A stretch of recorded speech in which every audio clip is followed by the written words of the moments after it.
74,000 people for practice? Only in Wisconsin, only at Lambeau, only at Packers Family Night. It's lights out in Milwaukee as Wade Miley leads the crew to its 8th shutout of the season, taking down the Red Hot Reds in record time. Three-time All-Star Chris Middleton has opted out of Milwaukee's $40 million player option and opted into free agency. But don't worry, Bucks fans, free agency is just 8 days away, giving Milwaukee plenty of time to restructure a new deal and keep Money Middleton in Milwaukee a little longer. Tamari Key continues to work her way back towards playing after blood clots kept her sidelined last season. She wasn't practicing today as the team continues to be very careful with the senior. Coach Harper's message, although a tough one, be patient. Of lesser importance than the $250,000 raised for the Donald Driver Foundation, the Packers of the present get bragging rights for the second year in a row, taking down the Legends 12-11. Coachella pays for its time in the sin bin.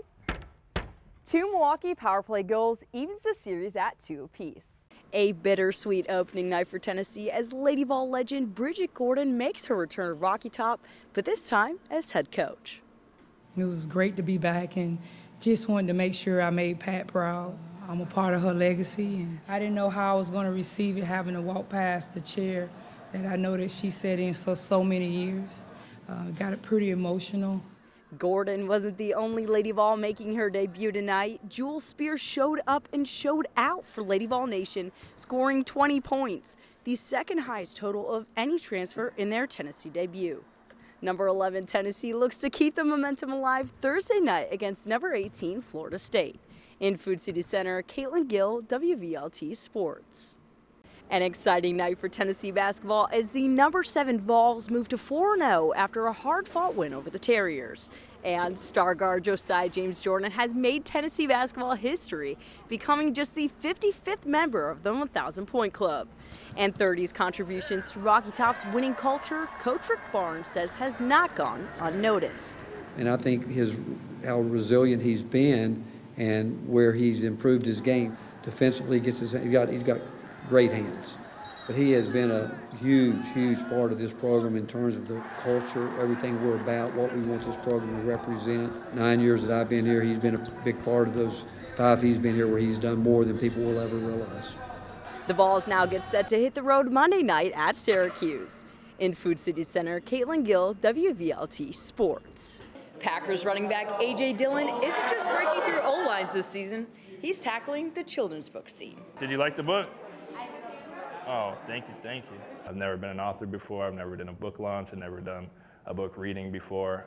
But it's been such a fun process, a fun project to do. Our friend, AJ, who can bring people together with the written word. With the platform that I have now, it's important to obviously shed light and spread awareness on things and great causes and organizations like my book, and encourage reading.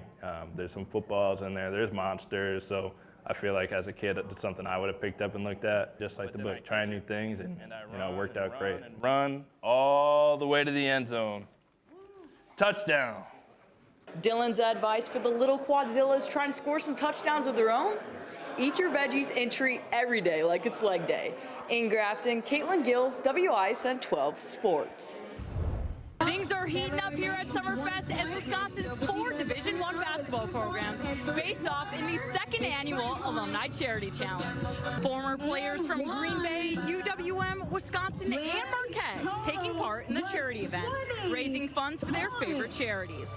But don't think for a second there aren't bragging rights on the line, especially between the former Badgers and Golden Eagles. Of course, it comes down to Marquette and the Badgers. Couldn't have happened any better way. You always like to see the other in-state schools lose to you, but do well everywhere else. So since we were going against them, it was tough to lose today. But again, they raised more money, so they got a few extra points. Steve Novak changed the format to 2s, 3s, and 3s, and we still come up on top.